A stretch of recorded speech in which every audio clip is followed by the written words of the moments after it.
तो हम लोग को बात करना था, आगे हम लोग को पढ़ना था रेजिस्टिविटी, है ना। तो रेजिस्टिविटी समझने से पहले हम लोग समझेंगे पहले कंडक्टिविटी।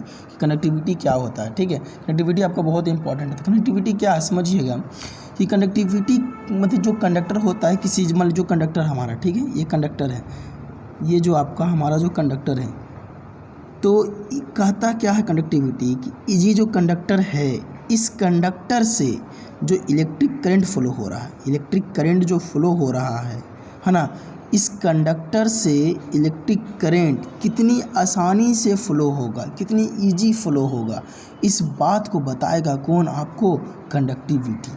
इस बात को आपको कौन बताएगा, कंडक्टिविटी। तो कंडक्टिविटी प्रॉपर्टी है मटेरियल का, ये मटेरियल की प्रॉपर्टी है जो मटेरियल के अंदर पाई जाती है ना। जैसे लोग बोलते हैं कि सिल्वर तार बहुत अच्छी होती है ना, सिल्वर वायर बहुत अच्छी होती है, चूँकि सिल्वर का जो कनेक्टिविटी होती है वो बहुत ही ज़्यादा अच्छी होती है ना, लोग बोलते भी हैं। तो कहने का मतलब हमारा ये है कि कंडक्टिविटी, तो कंडक्टिविटी क्या है, कंडक्टिविटी एक प्रॉपर्टी है मटेरियल का, जिसके द्वारा, जिसकी मदद से हम ये बात को डिसाइड कर पाते हैं कि इस मटेरियल से करेंट कितनी आसानी से जाएगा। जिसकी कंडक्टिविटी ज़्यादा होती है हम कहते हैं कि उसमें करेंट काफ़ी आसानी से जाएगा, है कि नहीं। जिसकी कंडक्टिविटी कम होती है हम कहते हैं भाई इसमें करेंट काफ़ी दिक्कत से जाएगी, है ना। ये प्रॉपर्टी है। तो डेफिनेशन इसका है कि it is defined as that property of a material, है ना, ये that property of material by which we can decide how easily electric current flow through that material, है ना। किसी भी कंडक्टर का ये प्रॉपर्टी है जिसके द्वारा हम ये डिसाइड कर पाते हैं, डिसाइड कर सकते हैं कि उस मटेरियल से इलेक्ट्रिक करंट कितनी आसानी से फ्लो होगा, है ना। इस बात को आपको कौन बताएगा, कंडक्टिविटी। किसी भी मटेरियल से कितनी आसानी से इलेक्ट्रिक करंट फ्लो होगा, इस बात की जानकारी आपको कौन देगी, कंडक्टिविटी, ठीक है। तो कंडक्टिविटी का ये डेफिनेशन है कि it is defined as that property of a material by which we can decide how easily electric current flow through that material. ये जो आपका ये VBI है ना, कंडक्टिविटी रेजिस्टिविटी एग्जाम में पूछता भी है, ये आपका VBI है, ठीक है, ये बात आपको याद रहे।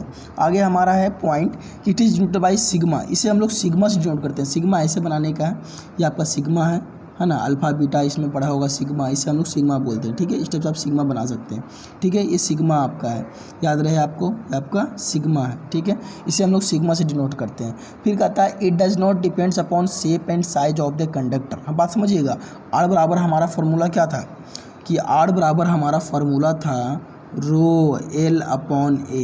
रेजिस्टेंस डिपेंड करता था किस पे, लेंथ पे, और फिर इसके एरिया पे मतलब शेप एंड साइज पे। रेजिस्टेंस डिपेंड कर रहा था लेंथ पे और एरिया पे, मतलब उसके ज्योमेट्री पे, मतलब उसके लेंथ पे, उसके एरिया पे, उसके शेप एंड साइज पे। लेकिन कहता है कि it does not depends upon shape and size. जो कंडक्टिविटी है, कंडक्टिविटी कंडक्टर के शेप एंड साइज पे डिपेंड नहीं करता है। तार नाटा हो, मोटा हो, लंबा हो, छोटा हो, इससे हमें कोई मतलब नहीं, उसकी कंडक्टिविटी कभी चेंज नहीं होगी।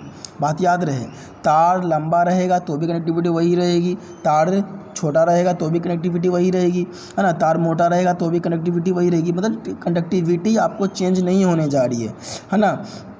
आप एक तार के लंबाई से, तार के एरिया से वो चेंज होने पे, उसके शेप एंड साइज चेंज होने पे तार की कनेक्टिविटी चेंज नहीं होती है। ये बात आपको याद रखना है, इस बात को दिमाग में सेट कर लेना है कि it does not depends upon shape and size of a conductor, है ना। ये बात को दिमाग में आप लोड कर लेंगे।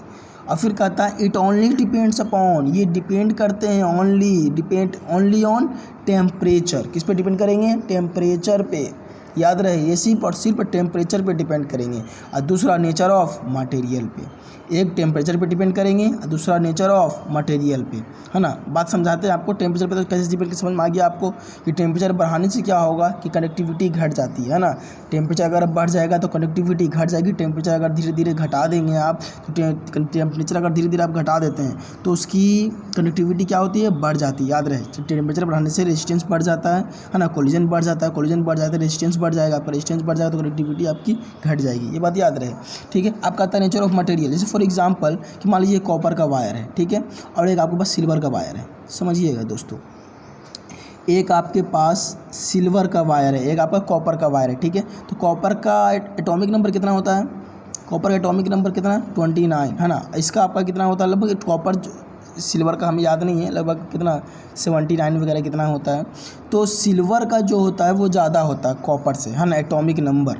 एटॉमिक नंबर कॉपर से क्या है, ज़्यादा है सिल्वर का, है ना। तो ज़्यादा इलेक्ट्रॉन किस में पाए जाएंगे, सिल्वर में कि कॉपर में।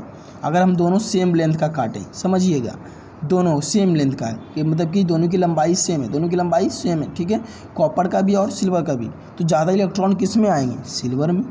सोचिए आप, बिल्कुल आसान है ना। कॉपर है और सिल्वर है मेरे पास, दोनों को अगर आप लेंगे, है ना, दोनों में आपको करंट का फ्लो कराएंगे, है ना, तो इलेक्ट्रॉन किस में ज़्यादा है, इलेक्ट्रॉन इसमें ज़्यादा है, तो इलेक्ट्रॉन का फ्लो ज़्यादा इसमें होगा। इलेक्ट्रॉन इसमें ज़्यादा है ना, तो इसमें ज़्यादा इलेक्ट्रॉन फ्लो होगा पर यूनिट टाइम। 1 सेकेंड में इलेक्ट्रॉन की फ्लो ज़्यादा होगी, चार्ज का फ्लो ज़्यादा होगा, किस में, सिल्वर में। इसीलिए कहते हैं कंडक्टिविटी इसमें ज़्यादा होता है। तो हम कहते हैं number of electron per unit volume, number of electron per unit volume, समझिएगा, number of electron per unit volume, है ना। एक यूनिट वॉल्यूम में अगर दोनों का हम काट लें, यूनिट वॉल्यूम दोनों का काटें, मान लीजिए कि एक सेंटीमीटर क्यूब इसका काटें और 1 सेंटीमीटर क्यूब इसका काटें, ठीक है। और दोनों में इलेक्ट्रॉन का हम तुलना करें तो ज़्यादा इलेक्ट्रॉन किस में पाया जाएगा, बोलिए, सिल्वर में। तो सिल्वर में इलेक्ट्रॉन ज़्यादा पाया जाएगा, तो इलेक्ट्रॉन ज़्यादा पाए जाने के कारण कंडक्टिविटी क्या होगा, ज़्यादा होगा। तो ये डिपेंड करता है नेचर ऑफ मटेरियल पे, कि अलग अलग मटेरियल पे इलेक्ट्रॉनों की संख्या अलग अलग है ना। एक क्यूबिक सेंटीमीटर पे अगर हम इलेक्ट्रॉन की बात करें, एक क्यूबिक सेंटीमीटर वायर में, एक क्यूबिक सेंटीमीटर वॉल्यूम में अगर हम बात करें इलेक्ट्रॉन की, तो अलग अलग मटेरियल का वॉल्यूम क्या हो, आपको वॉल्यूम सेम है, अलग अलग की मटेरियल का अलग अलग एटम का अगर हम लेंगे, आपको से वायर लेंगे, अलग अलग मटेरियल का अगर हम वायर लेंगे, तो उसमें क्या होगा कि इलेक्ट्रॉन की संख्या क्या आएगी, अलग अलग आएगी, है ना। तो इलेक्ट्रॉन की संख्या अलग अलग आएगी, तो करंट का फ्लो भी अलग अलग टाइप से होगा। तो ये डिपेंड करता है नेचर ऑफ मटेरियल पे। आई होप कि आपको समझ में आ गया होगा मेरा कहने का मतलब, कि नेचर ऑफ मटेरियल पे क्यों डिपेंड करता है। तो नेचर ऑफ मटेरियल पे बहुत ही इंपॉर्टेंट बात है कि कंडक्टिविटी डिपेंड करती है आपकी टेम्परेचर पे और नेचर ऑफ मटेरियल पे। ये बात फिर से मैं दोहरा दूं आपको कि कंडक्टिविटी किसी मटेरियल का, किसी कंडक्टर का ये प्रॉपर्टी होता है, जिसके द्वारा हम इस बात को तय करते हैं कि इस मटेरियल से कितनी आसानी से करंट का फ्लो होगा, ठीक है। इसको डिनोट करते हैं सिग्मा से, और ये हमारा शेप एंड साइज पे डिपेंड नहीं करता है, तार लंबा हो, छोटा हो, नाटा हो, मोटा हो, हमें इससे कोई मतलब नहीं है। लेकिन रेजिस्टेंस को मतलब है, लेकिन इसको कोई मतलब नहीं है ना। फिर हमारा है नेचर ऑफ मटेरियल, फिर ये डिपेंड किस पे करता है, it only depends upon temperature and nature of material.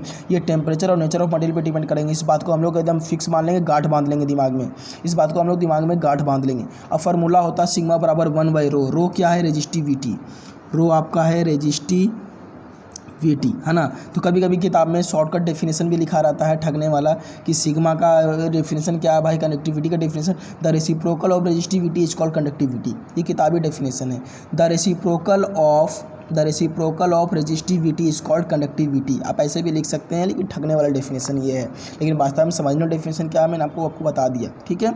ये आपका क्या, ये आपका हो गया कंडक्टिविटी। फिर जब समझाते हैं आपको रेजिस्टिविटी,